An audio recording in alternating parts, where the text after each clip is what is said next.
Untuk dari anak-anak Mudakir sendiri, kami berharap kepada pemerintah, ayo kita sama-sama berganding, bersinergi gitu kan, untuk menyelaraskan atau mensejahterakan masyarakat, khususnya orang-orang yang hari ini terlantar, ex-ODGJ. Mari kita sama-sama gitu kan, merangkul orang-orang yang di jalanan.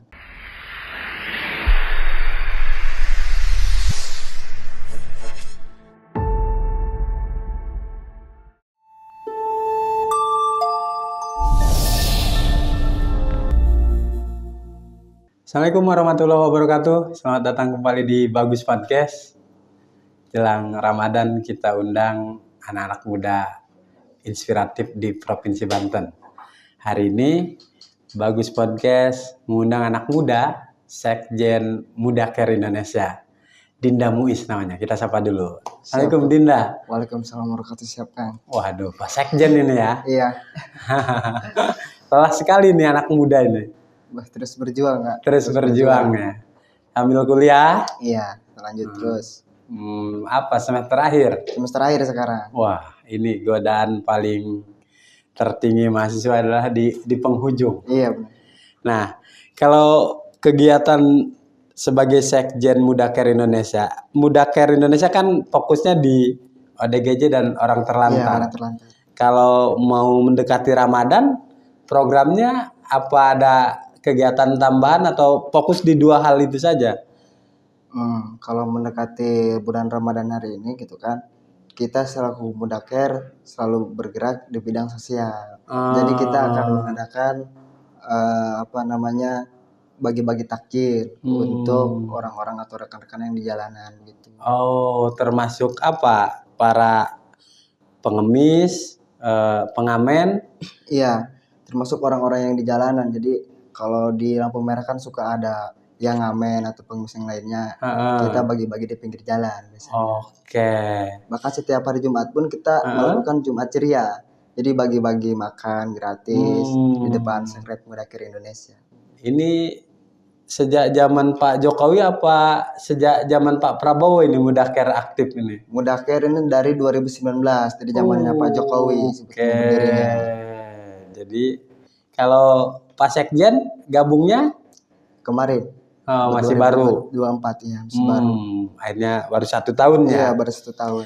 Nah, kalau Mudakir Indonesia ada koordinasi nggak dengan dinas terkait? Nah, untuk Mudakir sendiri kemarin kita sudah melakukan audensi sama dinas sosial, sama dinas kesehatan juga untuk mengaudesikan terkait masalah ODGJ sama OT gitu. Sama Satpol PP pun kita selalu berkomunikasi hari ini buat beraudensi gitu. Oke, kan banyak ya organisasi nirlaba seperti Mudakir ini kan banyak. Iya. Bagaimana ketika ke lapangan misalnya ketemu dengan organisasi yang platformnya sama itu? Iya. Nah, kita selalu mengajak dan merangkul untuk sama-sama mensejahterakan masyarakat begitu kan. Khususnya orang-orang yang memang terlantar, terus ODGJ juga. Karena kebetulan kita kemarin ke yayasan yang ada di Keramat Watu, mengasihkan sumbangan berupa Al-Quran, sejadah sama mukena. Kalau wilayah kerjanya hanya di Serang apa sebanten ini? Kalau Mudakir Indonesia yang di Banten khususnya itu seluruh mencakup provinsi sebanten. Oke, di 8 kabupaten kota. 8 kota. Programnya itu apa? Isinya mahasiswa, anak muda semua, apa ada yang udah kerja? Nah, untuk isinya di Mudakir itu kebanyakan semua mahasiswa dan pemuda-pemuda milenial hari ini yang punya gagasan dan ide untuk memajukan masyarakat gitu.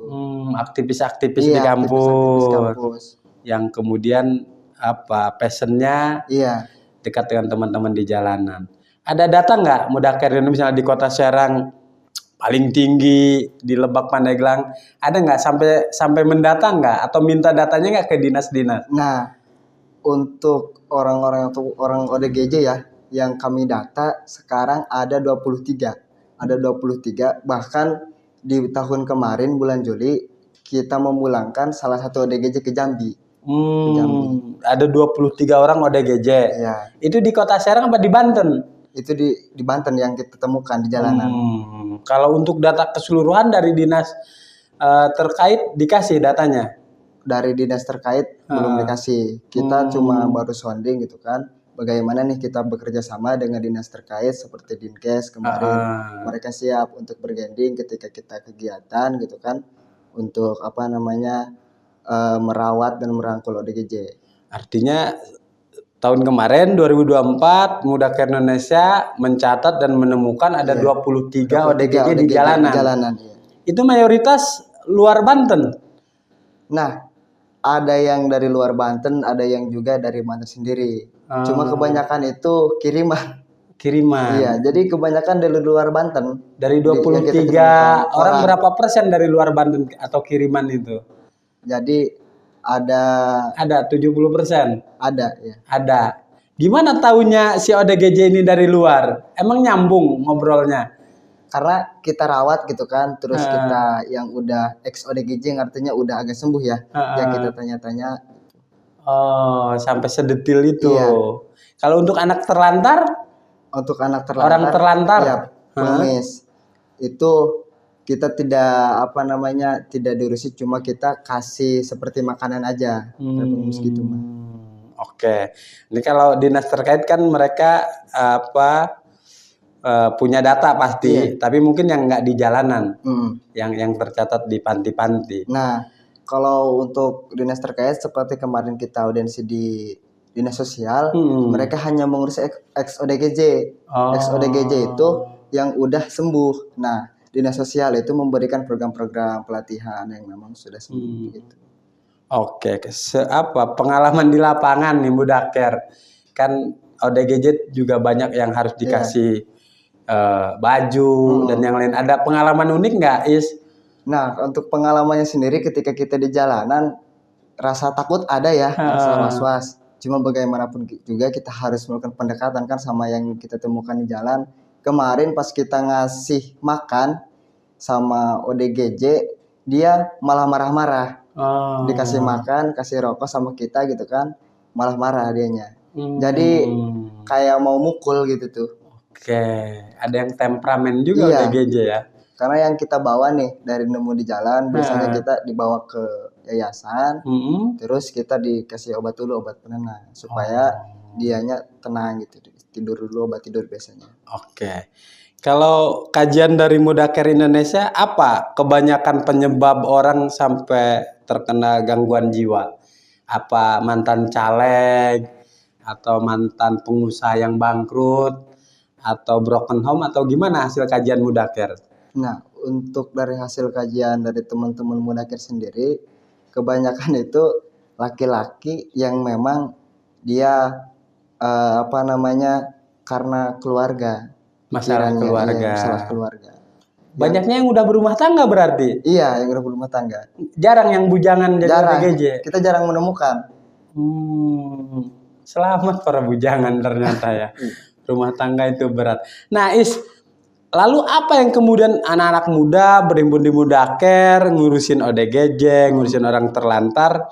Kan anak-anak milenial sekarang kan banyaknya nongkrong di kafe, paling tidak main medsos, ngomongin passion olahraga, ngomongin kuliner, sementara Muis dan kawan-kawan tertarik untuk bergerak di bidang sosialnya, fokus di ODGJ dan orang terlantar. Apa awalnya atau tantangannya pengen berkhidmat di Mudacare ini? Karena emang pertama kita kan ketika kita jalan-jalan sih sebetulnya terus ngelihat orang-orang miris gitu kan, kasihan. Tambah juga ketika kita ngelihat di jalan gitu kan. Selagi itu juga kita mengamalkan dari Kumala sendiri, Kurnis Ampel organisasi sama Tridharma Perguruan Tinggi. Nah, kita tertarik gitu kan, kita lambat laun dari 2019 bergerak karena kasihan gitu kan awalnya, dan sampai hari ini alhamdulillah terus berjalan, kita memberikan bantuan-bantuan. Oke, ini enak nih. Aktivis keluarga mahasiswa Lebak tersentuh ketika melihat di jalanan. Tapi kan membantu itu juga butuh pengorbanan, tidak hanya tenaga, ada biaya. Gimana manajemen di Mudacare untuk membantu para ODGJ atau orang terlantar? Apakah ada donasi juga atau ada donatur tetap ke Mudacare atau bagaimana? Nah, untuk masalah biaya ya kita seadanya. Kadang-kadang kita pakai uang pribadi, iuran sama anggota. Terus kalau misalkan untuk peralatan kayak kemarin, kita ke Yayasan Tafakul yang ada di Pandeglang. Oh. Kita meminta Al-Quran gitu. Kolaborasi, Karena, kolaborasi. Punya mitra ya. Iya, bermitra. Oke. Di segmen terakhir ini yang paling ditunggu orang. Kan kalau jadi relawan sosial begini kan nggak digaji. Muis dan kawan-kawan juga kuliah, kemudian harus bantu itu juga keluaran biaya. Gimana dengan keluarga? Ada komplain nggak ketika Muis aktif di Mudaker? Nah, untuk keluarga Muis sendiri gitu kan, malah mendukung ketika kita memberikan kebaikan terhadap orang-orang terlantar, malah mendukungnya artinya kita selalu melakukan kebaikan. Karena Muis yakin ketika kita melakukan kebaikan maka akan bertambah kebaikan untuk kita sendiri gitu. Oke. Kalau dari data ada berapa anggota atau relawan Mudaker Indonesia? Kalau yang di data gitu kan yang sudah masuk atau punya KTA ada 50 orang. Oke. Yang relawannya itu sekitar ada 70. Banyak juga ya. Cuma yang anggota tetap itu ada 50 orang. Itu yang ada di Banten. Ada di Banten. Ada sekretariatnya Mudaker Indonesia. Sekretariatnya itu di Geria Gemilang Sakti dekat kampus UPG. Oh, ada dewan pembinanya berarti? Dewan pembinanya ada. Karena kita terstruktur. Cuma ini kita lagi melegalitaskan organisasi ini. Oke, ini kan kita ada gubernur baru, ada bupati wali kota baru, presidennya sudah baru. Apa yang ingin disampaikan Mudaker Indonesia pada pemerintah agar yang warganya yang sehat tidak jadi ODGJ, yang ODGJ cepat sembuh, misalnya yang terlantar bisa kembali ke keluarga, apa yang ingin disampaikan pada pemerintah? Nah, untuk dari anak-anak Mudaker sendiri, kami berharap kepada pemerintah, ayo kita sama-sama berganding, bersinergi gitu kan, untuk menyelaraskan atau mensejahterakan masyarakat, khususnya orang-orang yang hari ini terlantar, ex-ODGJ. Mari kita sama-sama gitu kan, merangkul orang-orang yang di jalanan. Itu sih permintaan kita dari Mudaker Indonesia. Oke, nanti kita minta kiriman video kegiatan Mudaker ya. Siap. Nanti biar nanti penonton Bagus Podcast juga yang mau donasi ke Mudaker juga tahu kegiatannya. Oke, Kang Muis, salam buat teman-teman relawan Mudaker Indonesia.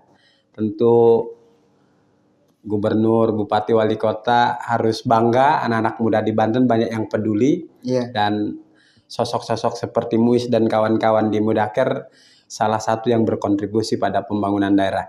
Kita akan undang lagi para tokoh-tokoh muda inspiratif di Bagus Podcast untuk mengabarkan apa yang terjadi di sekitar kita di Provinsi Banten. Nun, Pak Sekjen, kita nanti akan undang lagi kalau ada program Ramadan. Siap. Mudaker ya. Sobat Bagus, terima kasih. Assalamualaikum warahmatullahi wabarakatuh.